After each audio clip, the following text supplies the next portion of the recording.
Ladies and gentlemen, welcome back to the North American Tournament of Legends #2, Qualifier #1. And we're back. We have some people who want some llamas. If you are the winner of a llama, that's Lux and Scryax. Be sure to message this guy on Twitch. I know you guys are following the channel. You guys are doing your job. You're doing your part. Now you gotta pull your weight a little bit further. And Blue, come over this way. And to the people who are trying to get the llamas anyway, we have the names written down, guys. You can't like, hey, I won.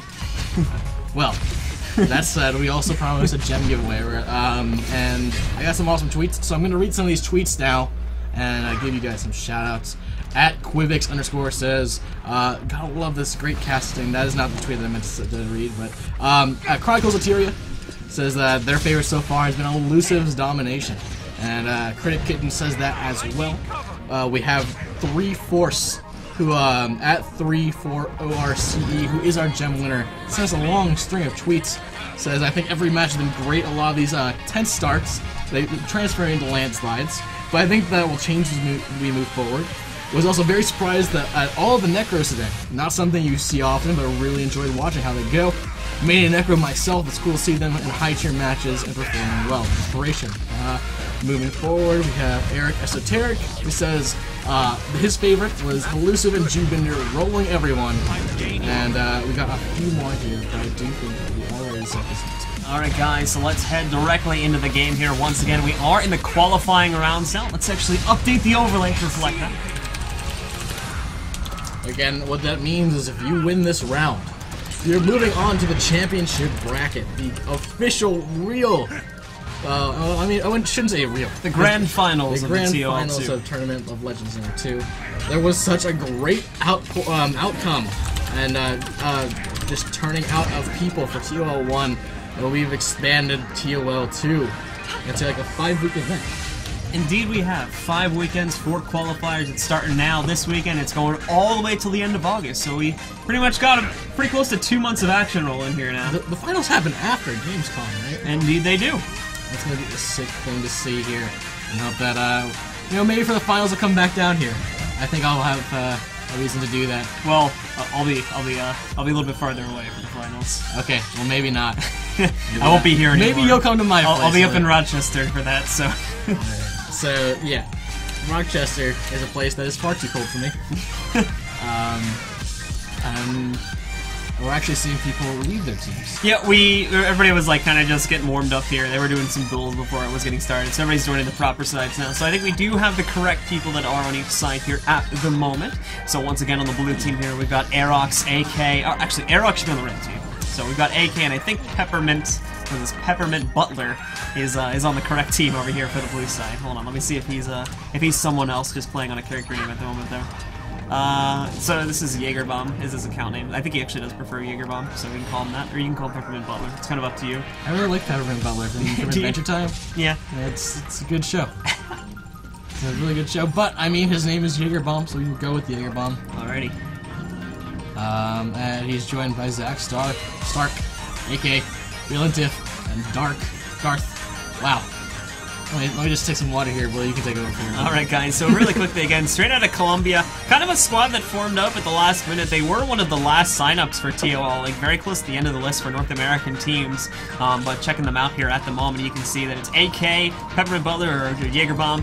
Kizos plays on this team. We've got Valen as well, and I think the 5th member is Darth Dragon Vanquisher, or just Darth. We're trying to get him onto the team here now, and as soon as he's on and ready to go, we will get started here. But checking out some of the builds again, AK, infamous for running some very non-standard builds in these games, and we are going to see a case of that here. This one's not too crazy, granted. It's a Celestial Condy Warrior build here at the moment. We've seen him run this into 2v2s a couple times. So he's running with double swords here at the moment, along with a Celestial. Runes of the Soldier, or Runes of the Soldier, actually an interesting choice here, but obviously does correlate with the triple shouts. And then again, will be getting quite a few, I believe, heals off those shouts too, because he is going for that trait.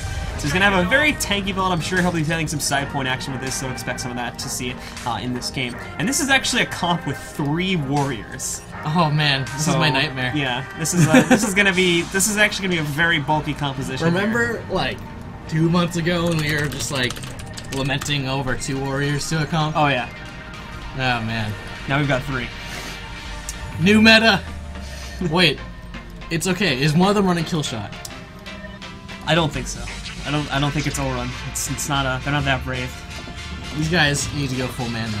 Now, you've got the three, you've got two of the basic meta builds over here. Darth is running with Celestial, Eviscerate, and then Kizos over here is running with pretty standard Hambo, tanky Hambo as well. So these guys are going to be super duper tanky with the exception of their Thief. And Peppermint Butler as well is kind of running with that, Celestial Rifle build. So these guys going to be quite bulky with the exception of their Thief. So might be a bit of trouble to kind of fight them on midpoints. But in general, the mobility might be a bit lacking beyond the Thief, so we'll have to wait and see kind of how that affects them. But anyway, once again, we are starting off on Temple of the Silent Storm for this round. So let us get started, guys. That's right. Moving forward here. Hold on to your points. I like what I've seen, some stealth right out the gate, along with some quickness here.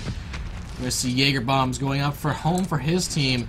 We're gonna see. Oh, what's that stacking up here?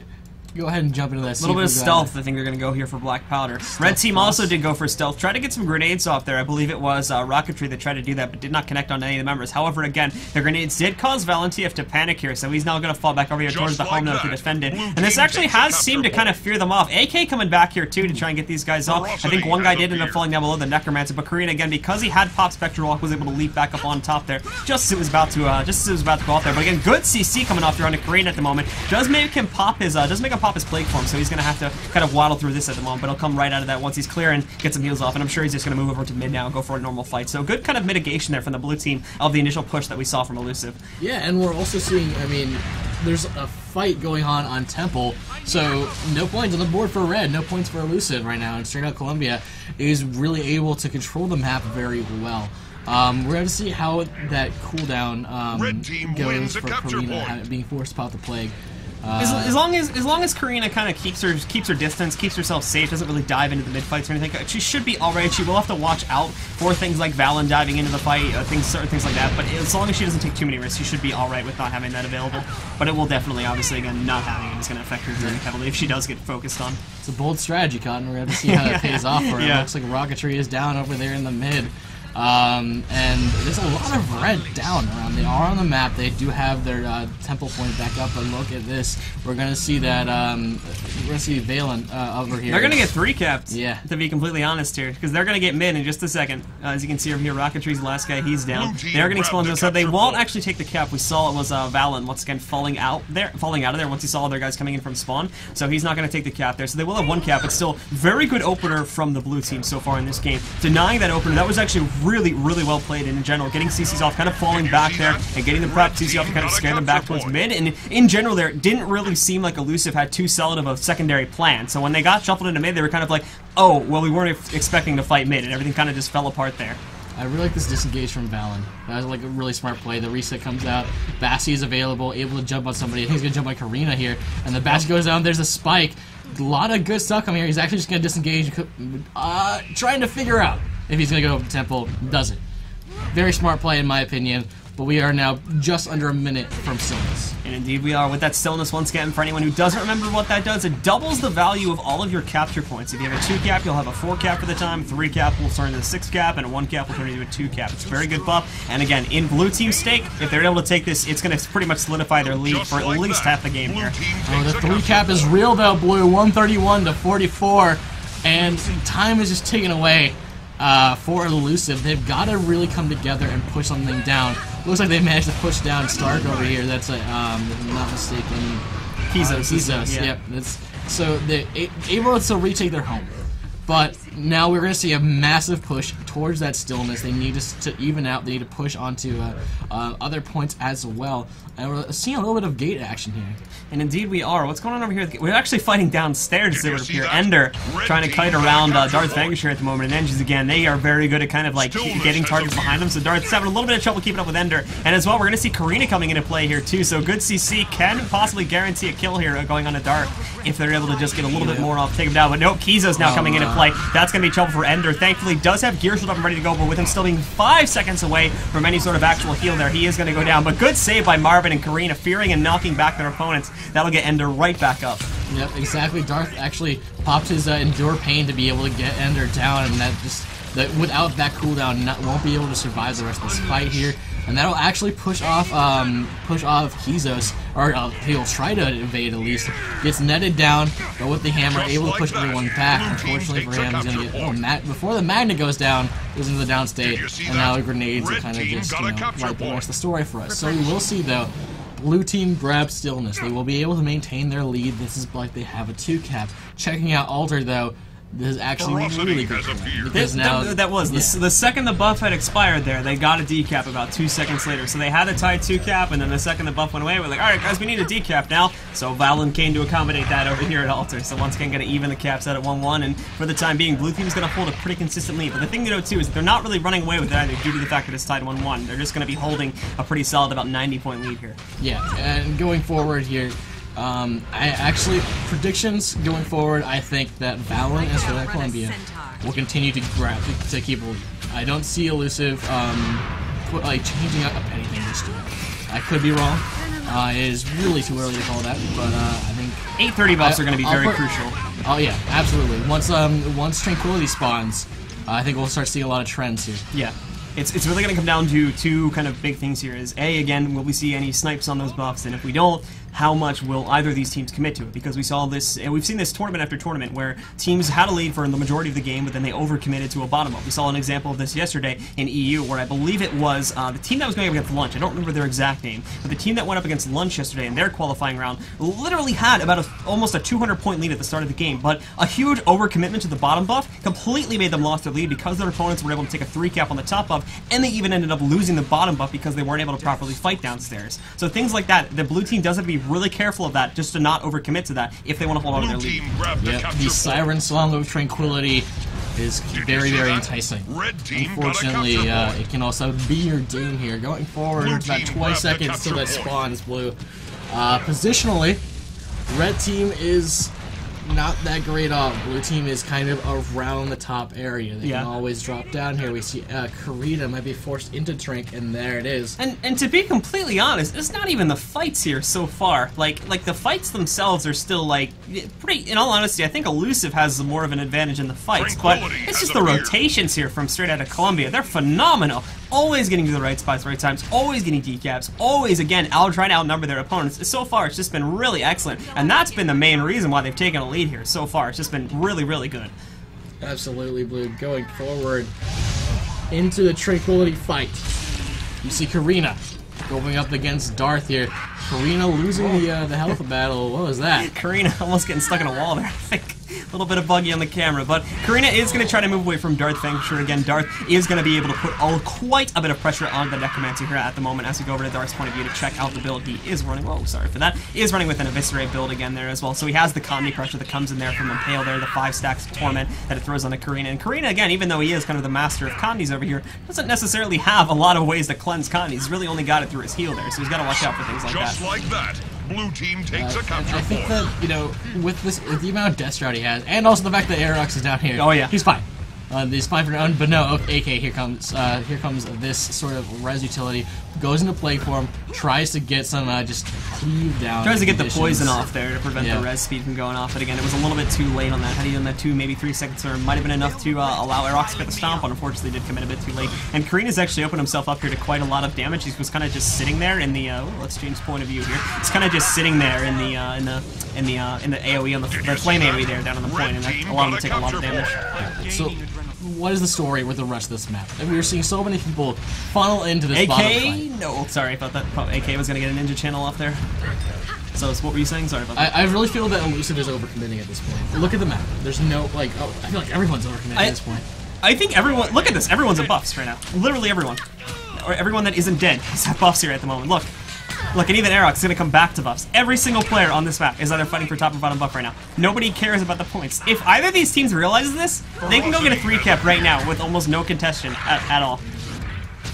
It's not enough. SR comes out from the red side here. I think Aerox joining this fight, if I'm not mistaken. But Ender able to get back in the fight. No one's really dying yet. We did see Kizos go down in one of the fights around here.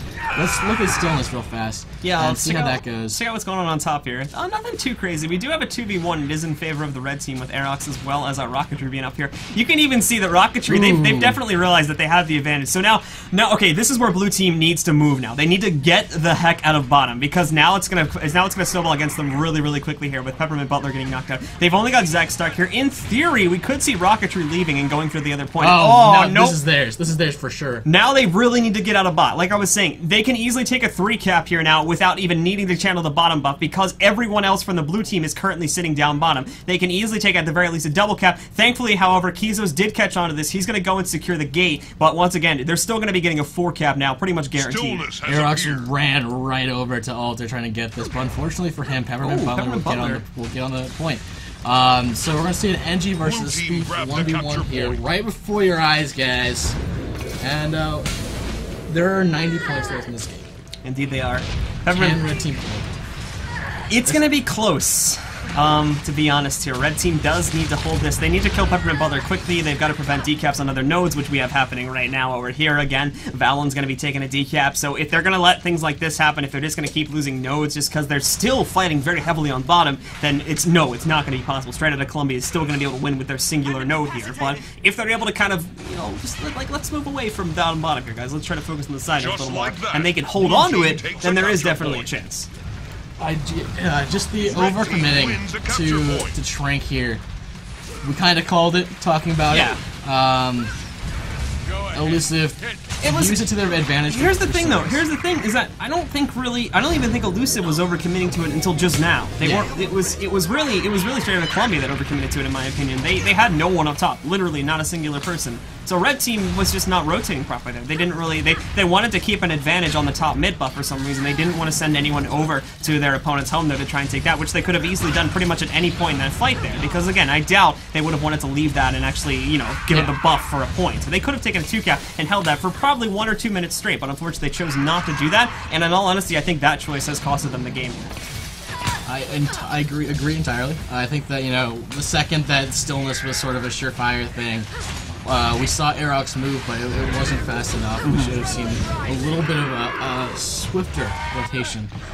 Watching Karina now in the Death Shroud, not in the Death Shroud anymore, trying to just stay alive here. But as the clock counts down, there it is. Blue team wins, and we're gonna see Colombia going up 1 game in this series. Indeed they are. Again, very good rotations, really good opener. Again, pretty much denying the opener there from Elusive there that time we saw them. Excellently done. Coming out of stealth, completely surprising. I believe it was Karina and Aerox, I think, were the ones trying to cross. Forced them into mid. They didn't really have a plan, so right out of the gate, Elusive was shut down. And then from then on out, like I was saying, we had that 830 buff. That was the crucial moment. Blue team did overcommit to it, but Elusive didn't take any advantage of that. So blue team was able to hold on down there. They never actually got the channel in the buff, but they were able to eventually come back, still hold on to that 1 node cap, and that kind of carried them to the end of the game. I really liked what we saw from both teams there, but yesterday we saw on the EU that ridiculous Mesmer pushback from Misha. Or was it Misha? It was Misha. It was Misha, yeah. It was Misha from I really wish we saw something similar to that today, because that would have been amazing. That would have been such a sick thing to see.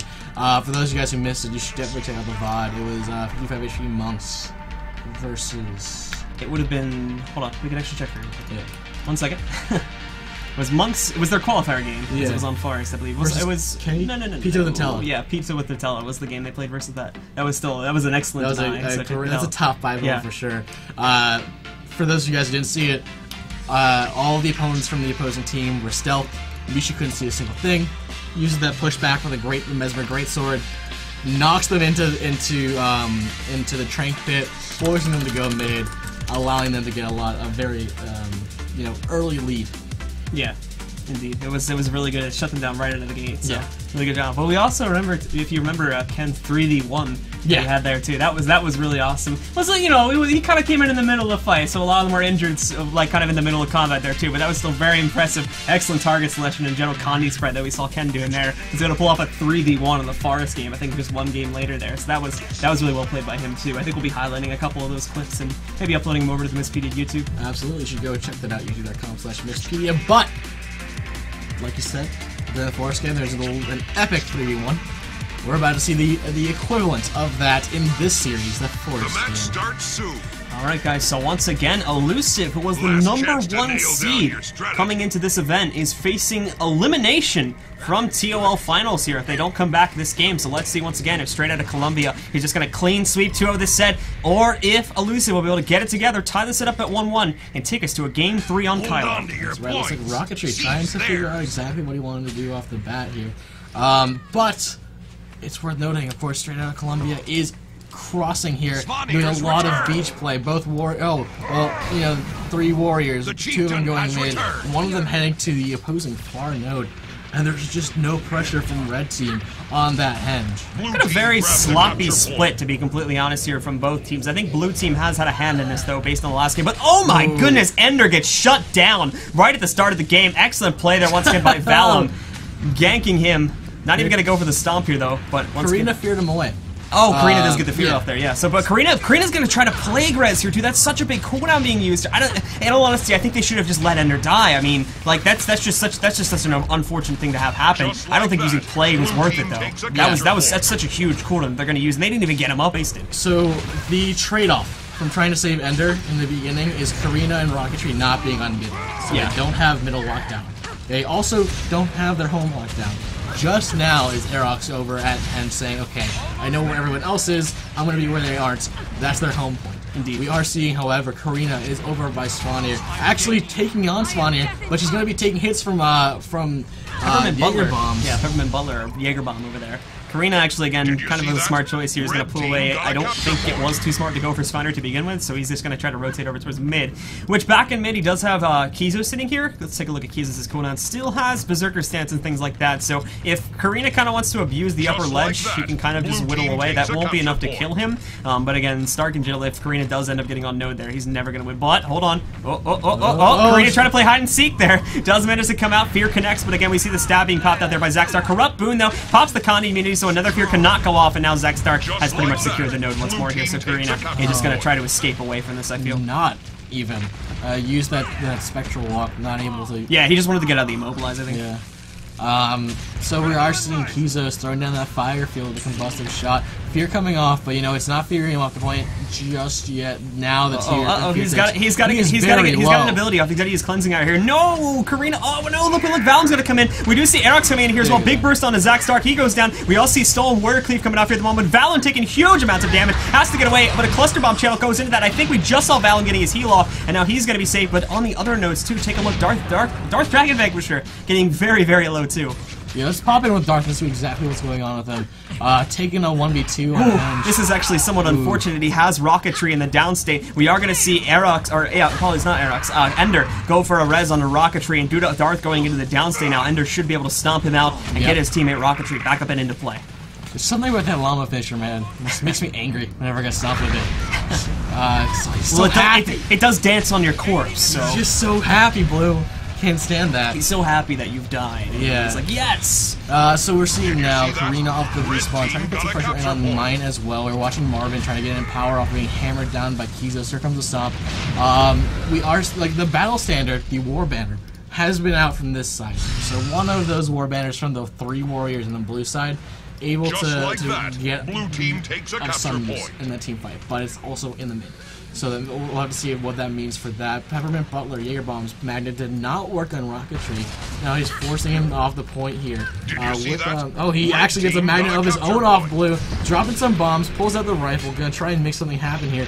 But Peppermint Butler, I think, will get away just fine. Yeah, Peppermint Butler should be able to get back to main. He's got Kizos waiting over there to support him, so they're going to be all good.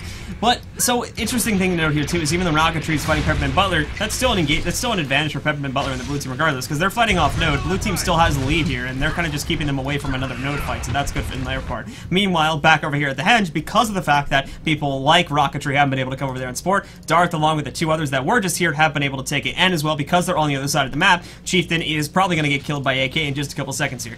That's right. Now Chieftain being locked up will of course allow the extra points in for blue team. There's really no way red team can stop that from happening, but they also get the extra stats, you know, just a little bit more buffage to get through the team fights there.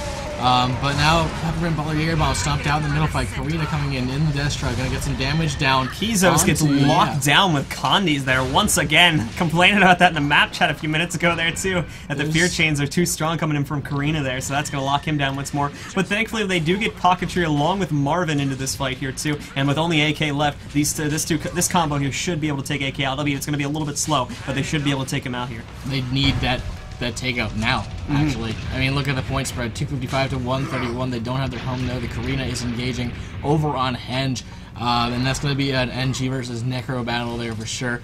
And then we are seeing the Warriors from the blue side just running around on red point very soon here. All three will be over here. Aerox and Ender will have a tough time dealing with the amount of just tanking here. Yeah.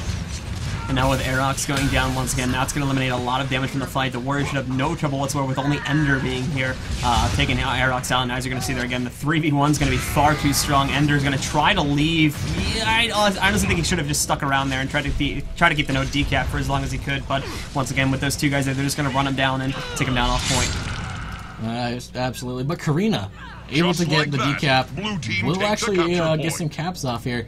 But back in mid, yeah. It's just, you know, they're being out-rotated. Like, the second something good happens for Elusive, something great happens for Colombia. Here's the interesting thing, is they all have fairly decent mobility, and they're not running with a Guardian, which again, the Guardian, while it's amazing support in a team fight, is probably like one of the slowest, like, kind of classes you could have in your team. So moving in between fights is going to be a very slow process, it's going to be a very lengthy process, and it's not always the best thing. You've got a Thief, so the Thief can go for decaps, which we're going to see another one happen right here over at the Henge in about 2 seconds here. But they've got 3 Warriors too, and Warriors are just kind of naturally tankily speaking, they're probably the bulkiest class in the game. They're heavy armor, they have, I think, the highest natural health pool along with Necromancers, if I'm correct in saying that. And beyond that, they're just very tanky with abilities like Berserker Stems, with abilities like Endure Pain. They can survive for quite a long time. Now, granted, compared to a Bunker Guardian, they don't do the most support or anything, but they can still keep themselves alive, and more importantly, keep a point decap for longer than a lot of other classes. This is sort of... I remember back when the first sort of double warrior comps came out, someone explained, I think it was Hellsworth explaining to me how to sort of just win the composition. You send a warrior to each node, and then everyone else just team fights forever on the middle. Yeah. And we aren't really seeing that happen, but when we do see team fights, they are very, very long here in the middle. It seems again that blue team is playing this extremely smart. They're always trapping their opponents into going for the fights with the Warriors on. Because again, like I said, the Warriors are tanky, so the fights are going to be really long just because they are tanky. So even if red team does win, it's still going to take them a long time to kill the Warriors. And meanwhile, they've got their Thief and their NG going off to the side nodes and skirmishing there and/or getting decaps there and just taking the other nodes away while they're in these big team fights. And it's a really smart strategy, and as we've seen here, so far it's working very, very well. Yeah, and also they're not afraid to engage those forest creatures as well, which is just an additional lead to them. Now we are seeing the side points captured, but is it enough time for them to really come back? Marvin is down, Karina is escaping, Aerox is up top trying to get some poison off, but he's going to have to jump down here in order to be truly effective. Yeah, red team needed to have defended their side nodes here. The side nodes that they just gotten, and probably gotten both bosses too. At this point, more than likely, in all honesty, it's going to be straight out of Colombia's game. It looks like they are going to defend mid here unless we see Valence go down, but they've got a banner ready for him to go here, so he's going to get back up. Karina's about to go down. Thankfully, has full death shot, so he can still take a lot of damage. But red team, they don't want to fight here. They want to get out, and in the meantime, blue team managed to take another decap back at the Henge. Karina sticking around even though she was... He wanted to try and get on point there, I think, but again, yeah, his life was kind of already forfeited there, so there wasn't really going to be much point in that. Eric's going to try to go for a decap. Darth's going to try to get on the node first. Let's see if that can happen. Does get a passy off, and that's going to guarantee decap. Nicely done by Aerox. But once again, Darth with Hambo, or probably with Eviscerate with a longbow, should still have enough on-point pressure to keep Aerox at bay. So, Guardian, that's Marvin. Marvin's actually been a player that's been around for a very, very long time. Yeah. Known for being a very skillful player. Actually, the first time I saw him, he was playing like Spirit Ranger at first, before anyone else was really playing. On this Guardian, taking now a 1v3, and still staying at relatively high health here. Pretty impressive, but he does need a lot of help very soon.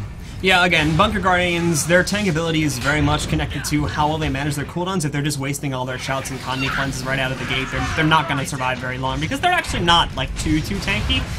But once again here, they can still survive for a fairly decent amount of time, like you just saw there, but unfortunately, with Marva being out of cooldowns, with him not really having much left, he does go down, and blue team will seize full control at this point now. Just like Now, that, we're just blue team seeing takes a red capture routing point. all over the place. Yeah, GG has been called, this actually. has been 90% rotations, to be Yeah. completely honest here. It's been beautiful by the blue team. We saw it at the beginning of the last game. We saw it at the beginning of this game as well, where they just completely scrambled the red team right at the gates, and red team just wasn't able to recover from that. They kept trapping them into big fights with warriors, couldn't win those fights, and in the meantime, warriors or the thieves or somebody kept going to backcat them because they had to commit so many people to take out those warriors. So with that said, blue team with a very interesting comp choice and with amazing rotational skill managed to take this set 2-0. Elusive just was not prepared for that, and because of that, straight out of Colombia is going to be qualifying for the Guild Wars 2 ToL2 Grand Finals at the end of August, and unfortunately for Elusive, they are not going to be able to make it into that. All they'll be able to do is get 3rd place here a little bit later on today. That's right, we will see that final 3rd place match after our next qualifying round, which is Jubinder versus... Let's double check that real quickly here again. It's Jubinder versus... Oh, that's EU still. Hold on. A little bit behind here. Slacking. Come on, Battlefly. There we go. Jubinder versus Team Blacklisted. That should be a good That's game. That's gonna be great. Indeed. Blacklisted, for those of you guys who don't know, is Storm, Yura, and... The match Storm, starts Yura, soon. Spoon Girl, Breakstar, not Breakstar, Last Hands, chance to nail down not your Subcomputing strategy. Hands, just another Hands. Quite a few new names, I think. We've seen them play on a couple different teams, I think. They've kind of scattered around. They were, what was Snow Monkey from ToL1, I think, if I remember correctly. A lot of the players from Snow Monkey are on this squad as well. Hold So. on to your points. It's weird seeing Blacklisted Seize as theirs. defective. Yeah, Defective was kind of the heart and soul. He was before Warrior became viable, like, what was that, over a year ago now. Defective was kind of the guy trying to make it, like, Yeah. trying to make it the thing, and he would play all these really cool builds and stuff, really creative builds on Warrior, and yeah, without him, it's very strange, to say the least. We miss you, Defective. Come back, baby. But now, we're gonna go to a quick break, guys. We're gonna get the next match set up. We're gonna get Jubinder and Blacklisted in. And we'll be right back, guys. Are we giving away a llama this time? We're gonna give away another llama while you're on break. We're gonna do some more Twitter giveaways as well.